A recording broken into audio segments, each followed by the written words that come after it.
ipagpapatuloy natin yung ating pag-aaral. Ito na yung second to the last part ng Sermon on the Mount. Matthew chapter 7, verse 15 hanggang 23. Okay? At pinamagatan po itong mga bulaang propeta. Di ba nung nakaraan, tinignan natin yung dalawang pintuan at dalawang daanan. So, yung maluwang na pintuan, siyempre dadalhin ka sa malawak na kalsada o malawak na daan. Yung masikip na pinto, dadalhin ka sa masikip na daanan. Hindi naman dahil masikip dahil mahirap pumasok.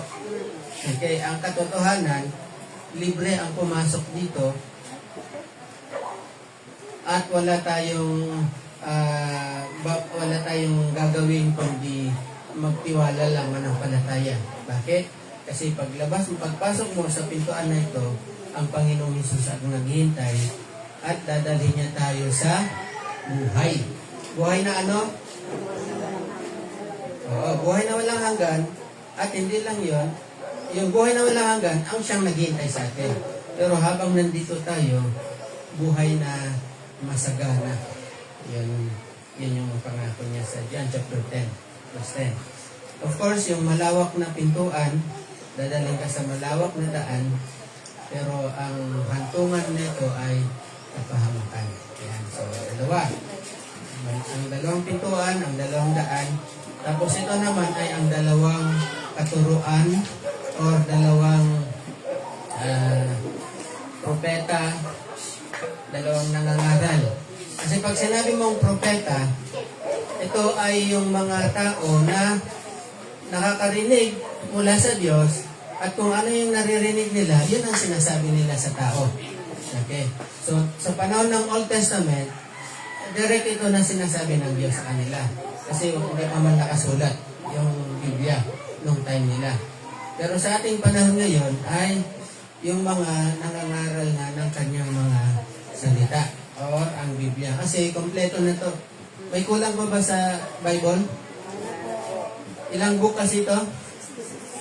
66 books, di ba? 66 books, kulang pa ba yun? Hindi na siya kulang. Kailangan lang pag-aralan sa tamang paraan. Kaya nga tayo verse by verse, chapter by chapter at book by book. Yun ang kagandahan naman ng ating pag-aaral. Okay. So, Matthew chapter 7 verse 15 hanggang 23. Let's pray. Lord, salamat po sa pagkakataong muli na binigyan mo kami ng chance na ito, ng oras na ito para mag-aral, maggulay-gulay, at matuto sa pamagitan ng mga salita. Mangusap ka po sa bawat isa sa amin at tulungan mo kami sa gabay ng iyong banal na Espiritu Santo na maunawaan po ito and at the same time ay maisa pamuhay po namin, O Lord God. Nandito po kami ngayong oras na ito to learn, to receive instructions, pero from Monday hanggang Saturday, yun po yung aming battlefield. Yun po, doon po namin i-apply yung mga naririnig po namin. In Jesus' name we pray. Amen. Okay. So, again, napag-aralan natin just last week, just last Sunday, yung dalawang daan, yung maluwang na daan, maluwang, madali, at kung nandun ka ay mayroong friendly na environment. Siyempre, pag nandun ka, di ba, masaya, maganda yung environment, pero hahayaan ka nila kung ano yung ginagawa mo pagkatapos. Kumbaga, ibig sabihin, ano man yung binubuhay mo, paglabas mo sa simbahan, hahayaan ka na, hindi ka nila papakialaman. Bakit? Kasi baka ma-offend ka hindi ka na babalik. Pag pinansin mo yung kanyang pag-uugali, pag pinansin mo yung kanyang bisyo, baka hindi na babalik doon sa may kaya, hayaan, sige lang, basta importante, nandito ka. Diba? Yun yung maluwang or malawak na daan. Samantala, yung masikip naman na daan, Of course, may mga restrictions. Ano yung restrictions? Siyempre, babantayan mo yung buhay mo yan. Hindi lang restrictions at also, tinatawag din natin na discipline. Ano yung mga discipline? Yung nagbabasa ka ba ng Bible mo, nananalangin ka ba, nagsisimba. Kasi yung iba, hindi na ako magsisimba, basta nananalangin naman ako sa bahay, di ba? Okay lang naman yun wala nang problema. Ang katotohanan, gusto rin ng Panginoon na tayo ay nananalangin sa bahay, di ba? Pero bakit tayo nagsisimba? Command ko ng Diyos nasa Hebrews 10:25. Ang sabi niya, huwag niyong kalilimutan, huwag niyong kaliligtaan ang mga pagtitipon. Yan. Kung maalala ang pagtitipon, yung prayer meeting. Puntahan din natin yung ating mga prayer meeting. Mahalaga din pagtitipon ang bagay niyan. So, nandiyan yung discipline sa buhay na dapat nating ginagawa. Kaya yung salitang restricted o restriction, hindi naman talaga yung binabantay yung galaw mo, yung gano'n. Diba? Hindi po. Ibig sabihin ay nandun din yung disiplina. Okay? And then, pagdating dito, hindi lang ito 200, hindi lang 2 pintuan, may 2 uri din ng propeta. Okay? Yung bulaang propeta at saka ang totoong lingkod ng Diyos. Pero tingnan muna natin, no, yung bulaang propeta. Yung bulaang propeta, meron ding 2. Puro tayo 2 ngayon. Ano yung 2 bulaang propeta? Una, yung obvious. Yung obvious na bulaang propeta. Bakit obvious? Kasi, pag sinabi niya na,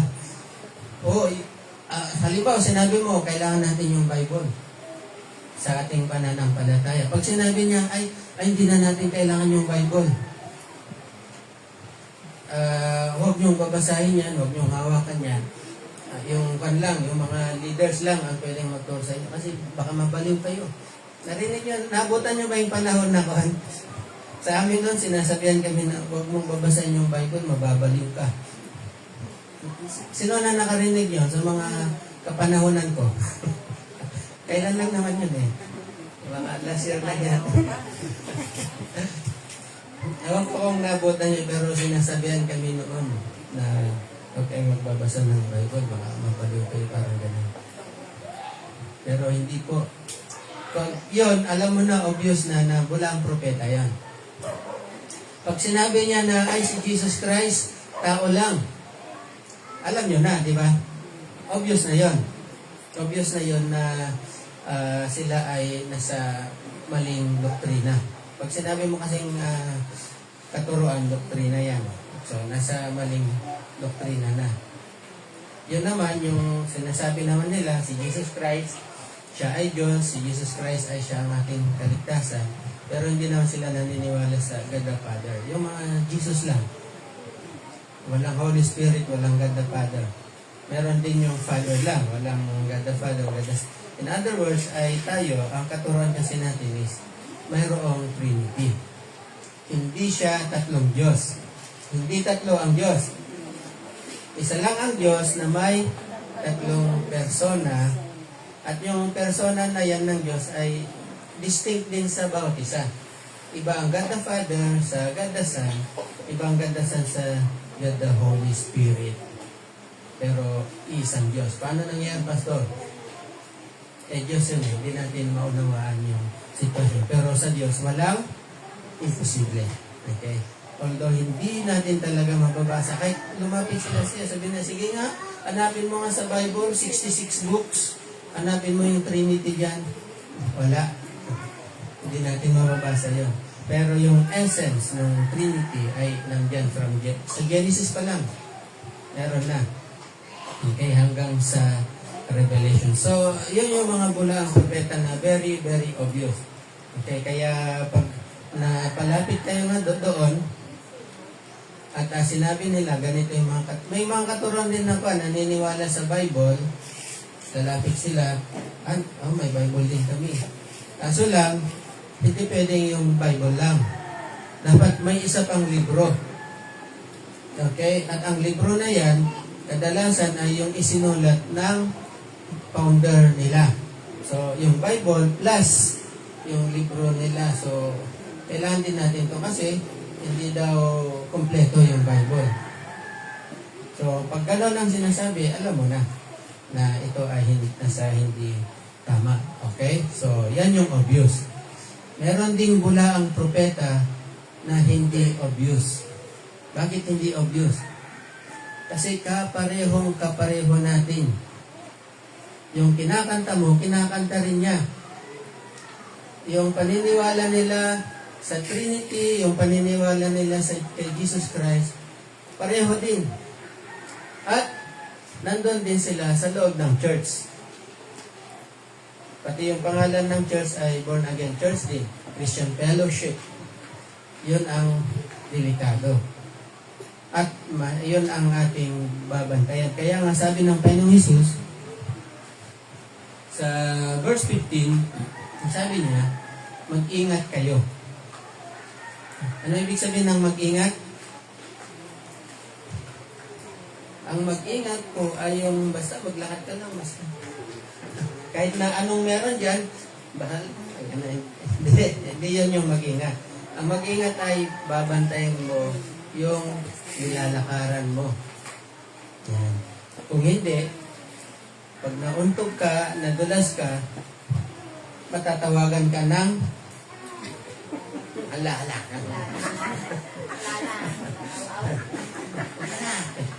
Okay? So, ang sabi ng Panginoon is, mag-ingat tayo, or sa English ay, beware. Beware kasi hindi sila halatado, hindi mo sila kaagad-agad mapapansin.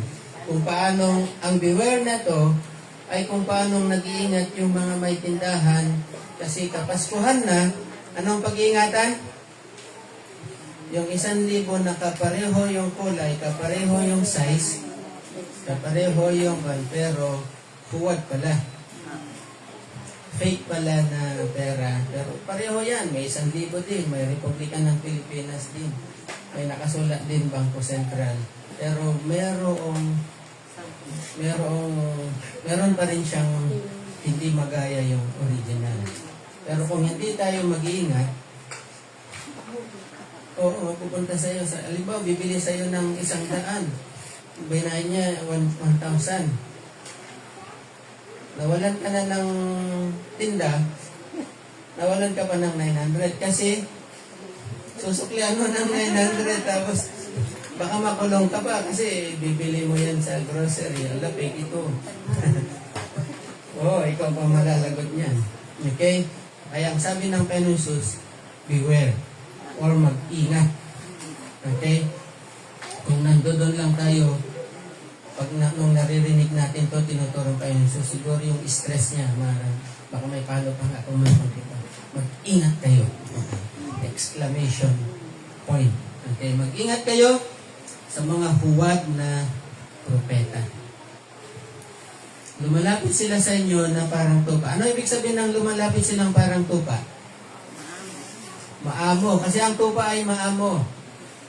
Maamo yan, kumbaga, walang threat kahit na nandyan sila. Hindi katulad pag makakita ka ng aso, kahit na maamo yung aso, may tendency pa rin na biglang mga ganyan. Pusa, biglang mangalmot. O kaya kalabaw. Nakakita ng kalabaw, lalo na kung red yung damit mo. Iiwas ka na, syempre. Mainit yung mata niyo. Okay, di ba? Pero ang tupa, hindi niya gagawin yun. Napakaamo ng tupa. Kaya sila ay magkukunwaring maamo. Okay? So, maamo sila, pero sa loob nila, sila ay distract. Merong daladalang pwede kang iligaw, pwede kang ilayo sa iyong pananampalataya.